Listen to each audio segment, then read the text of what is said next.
Ina fatan mutane sun gane wala bil khairi bima yastaqim. Na faɗa muku. Shekaran jiya ina magana, na fara magana akan tsaka.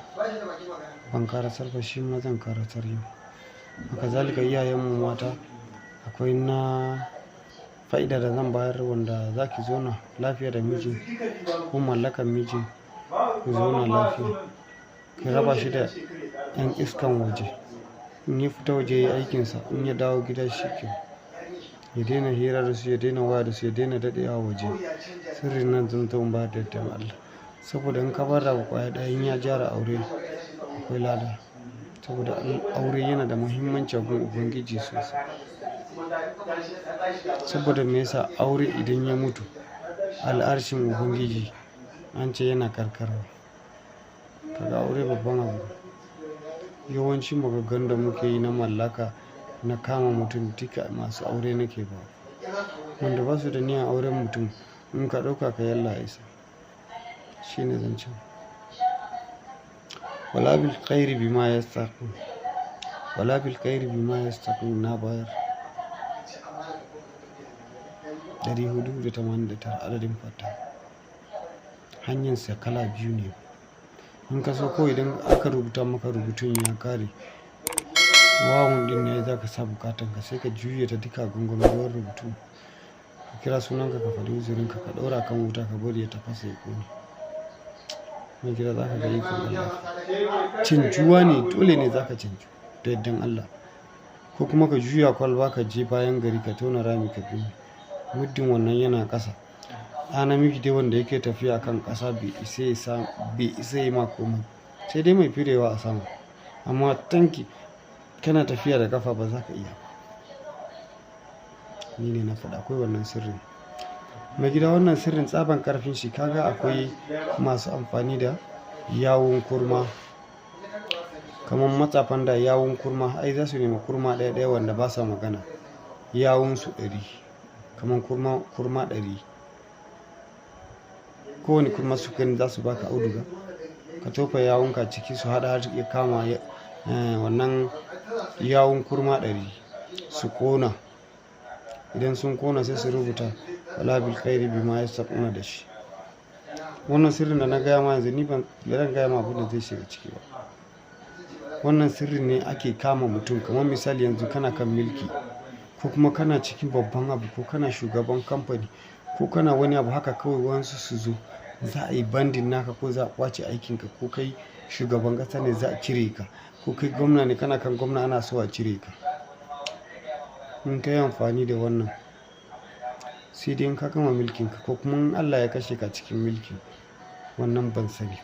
Amma mutum dai ɗan adam dai wanda yake baki magana da baki bai isa ya tinkare ka ce ka bar mana abu kaza ba mu ba mu son ka. Sai dai in kurma ya yi magana kawai. In kurma bai yi magana babu wanda zai ƙara ɓata ma rai akan magana. Karya ne. Kowa bakin shi zai rufu. Ƙasan gaba ɗayan kaga dama za ka rufe bakin ƙasan gaba. Ko cutan 'yan ƙasa kake yi suna gani da idonsu za su ce mun bar wa Allah. Ka rufe bakinsu ne. Ba wanda zai ga hakkin shi ana ƙwace wa ya bari. Amma ka rufe bakin mutum shi kenan kawai zai dangana. Da yawun kurma suke yawun kurma 100.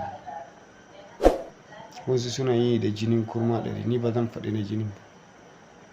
Shi ɗin yanzu ka yi yanzu ka gani ne amma ba abu mai kyau ba ne. Mai gida yawun kurma 100. Yawun kurma 100. Da rigar mahaukaci. Mai gida wannan babban dangerous ne. Babban dangerous ne. Idan ka haɗa da kanka in jarinka naira 100,000 ne ba ka yi lissafi. Kafin shekara Allah zai iya baka miliyan 100. Saboda shi da 100 yake amfani. Ko da kuɗi za a baka 100,000 za a baka. Ko da sana'a za ka yi da 1,000 shi 100 ne kawai. Ka samu yana yi ba ka samu ba yana yi. Ni na samu yana yi ban da shi ma yana yi.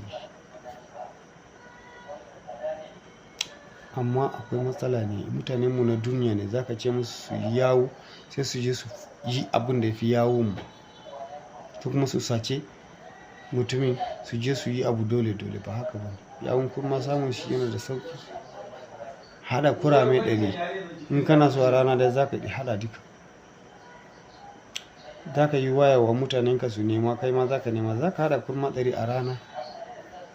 Shi ma hanya ne. In kana so ka samu yawun kurma 100 babu je ka dawo TikTok zan gaya. Idan ka yarda haka ne, baka yarda ba haka ne. In kana so ka haɗa yawun kurma 100 za ka nema ƙoyin zabuwa ne guda 1. Ba ka san yana da tauri sosai ba? Ka rike ƙoyin zabuwan sai ka roki Allah cikin ƙoyin zabuwan, Allah ina son yi aiki kaza da abu kaza.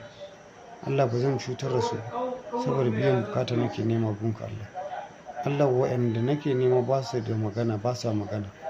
Ƙoyin nan da yake hannuna shi ma babu buri. To don darajanka Ubangiji ka haɗa ni da su don in samu biyan bukata.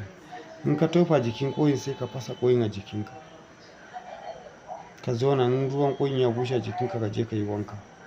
Sai ka fito ka nema duka Allah zai baka shi duka. Ko mutum ne ya ɓata yanzu idan kai haka Allah zai baka wani dan uwa wanda zai kira zai ce yaro kaza fa mun gan shi ko kaza. In abun ka ɗauki in har kana zargin waɗanda suka ɗauka in kai zai fito. Na yi wa kaina kwanan nan ma. Wayansu sun ɗauka za su yi min ɓarna, na fitar da su zama suka yi suna bada kuɗi.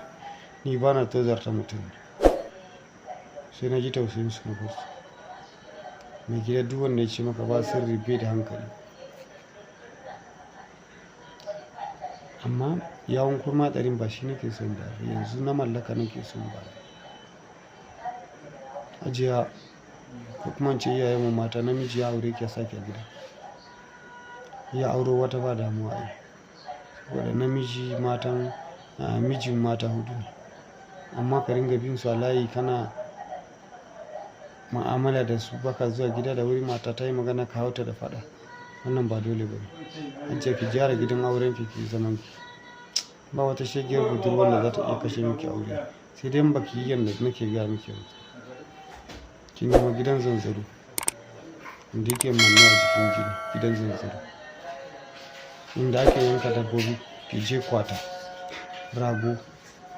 Rago namiji. In kin so za ki sai kan gaba ɗaya. Kunne ka guda 2 za ki yanka, kunne 2. Da gelar rago ɗan kaɗan. Kunne rago guda 2 da gelan. Kunnen ne, tsakiyar kunnen ne za ki ajiye gelan. Sai ki ɗauki ɗayan kunnen ki ɗaura a kan gelan.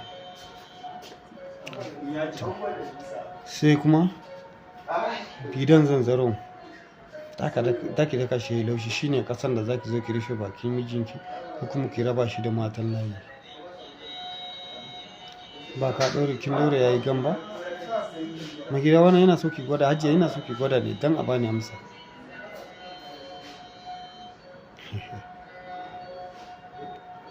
Kin ɗaure kunnen yadda na gaya maka yanzu. Wannan mallaka ne na ƙarfi, mijinki fa ba saurayinki ba. Ko da mutum ya ce zan aure ki, idan bai ɗaura aure ba in kin yi Allah kar ya gyara. Sai ya kasance akwai aure. Ba kunnensa baya ji ba. Ba in ya ga mata a layi kawai lalata ba. Ba akwai gelar ragon ba. Ba akwai kunnuwar ragon ba. Ko ya je waje ba zai iya lalata ba. Allah zai ɗauke mai sha'awan shi. Ba zai iya ba sai dan ya zo gida. Yana shiga gidan sha'awan shi zai dawo. Yana fita waje sha'awan ya ɗauki, ni na faɗa. In kaga za ka yi zina kana da sha'awa ne, baka in ka kana zina sha'awa ne a jikinka, baka da sha'awa ina ruwanka da zina. Hajiya na bayar da wannan fi sabilillah. In kin samu kin haɗa wannan complete ki kira sunansa sau ɗaya. Tak. Ki nemi zuma fiyo. Kunnen da kika ɗaure jikin juna ki zuba zuman a samansa. Duka ya jiku. Gidan zanzaron ki ɗauki ki yi magana ciki. Ai gidan zanzaro shine wa matsafa suke yi. Sai su jefa matsutsa a ciki da shi ne. Sai ki kira sunan shi. Ki tofa kan gidan zanzaron. Ki barbada jikin kunnen ki bari. Ƙasa da zuma. Ai zai manne zai zama kamar gam. Daidai kofar shiganki. Ko da tas ko interlock za ki daga ɗaya ne kawai. daidai wajen shiga ki binne ta wajen ajiya ki zauna ki ga ikon Allah.